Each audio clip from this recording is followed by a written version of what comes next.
We'll pick Rama as an example because Rama is a big icon in India. See, he is born as a king and he's coronated as a king. But because of some crazy situations, he's forced to go and live in the jungle with his new bride, a young woman he marries. She's a princess. She's made to live in the palace. But now, with this young woman, he goes and lives in the jungle. So today in some stupid movie, they may show you scenes of how she's floating around in the jungle. No, you go and live in the jungle.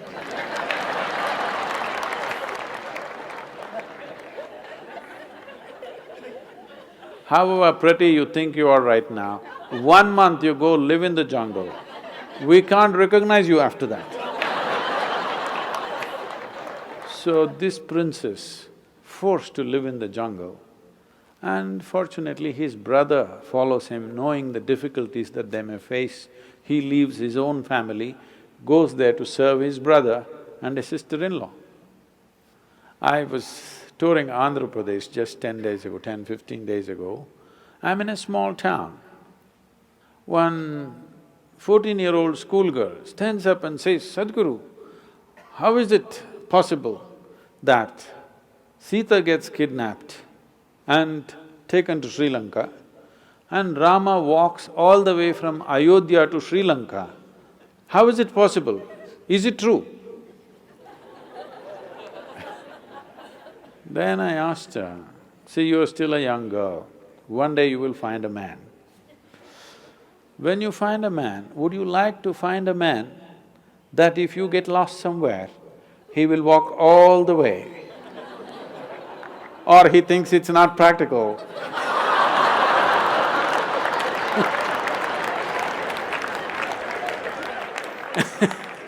And find a girl next door. What would you like? Even the 14-year-old girl knows she wants a man who'll walk all the way. So, then he went there, collected some Tamil people, built an army. Yeah, it's a Tamil army. Then fought a battle, went to Sri Lanka, burned down the entire city, brought back his wife with great difficulty. In the process, he lost many people who were dear to him, but he brought back his wife. But political pressure became so much, he had to put her through kind of a fire test, whatever, of the day. Then he made her his queen and started ruling the nation. Again, some political situations forced him.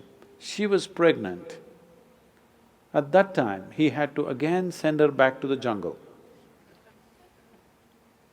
No sonogram. So he does not know whether it's a boy or a girl or boys or girls, what. She goes into the forest and delivers 2 boys, twins.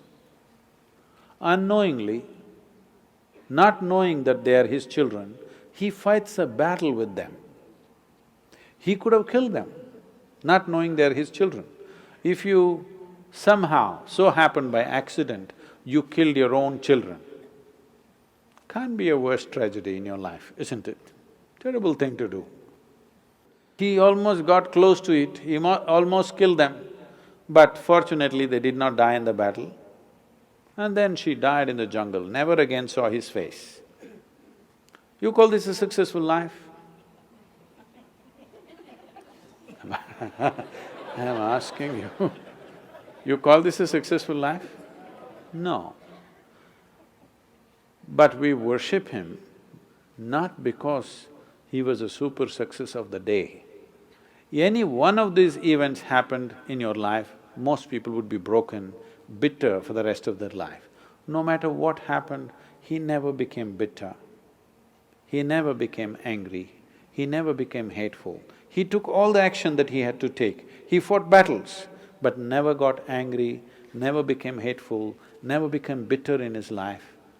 Though what life threw at him was one tragedy after another, he remained above it. And we worship that because essentially, essentially in your life, this is all it is. What the world will throw at you, it is not 100% your choice. To some extent we can control, that's about it.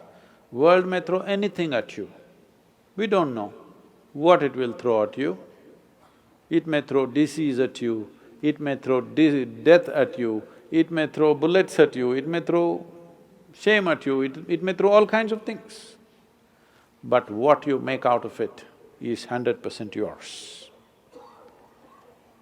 Now, this one thing, if you take charge, no matter what world throws at you, you will turn it into your well-being. Then, where you go, what kind of situations you live, whether you go to heaven or hell, doesn't matter because whatever is thrown at you, you know you will turn it into well-being.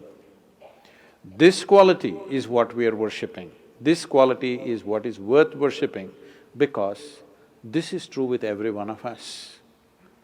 If world throws nastiness, you will become nasty. World throws bitterness, you will become bitter. World throws anger, you will become angry. This is the way most human beings live. Because he lived above that, we said he is godlike. But what happened in their life, the physical events of their life, if you look at it, it's one big tragedy. At the age of 32, you got nailed, had a terrible death. You call that a successful life? No. But we bow down to him because it seems, we don't know, but we believe, or people have believed always, that even when he was nailed, he said, they know not what they're doing, forgive them. For that we bow down to him, not because he got nailed. Because getting nailed is not a successful life, isn't it? But even if you nail him, he did not lose his quality. For that we bow down. So that's all that matters to us, whether they existed or not. That they are an inspiration for you, whether everything that's said about them is true or not. Even this is not your problem. You're not a historian, all right?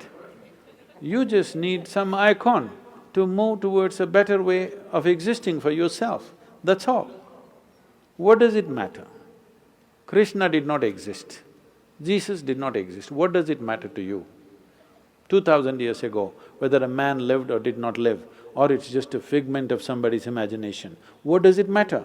It is the quality that matters, isn't it? We recognize these qualities as great qualities, in some way trying to emulate them to whatever extent one can. That's what we're looking at.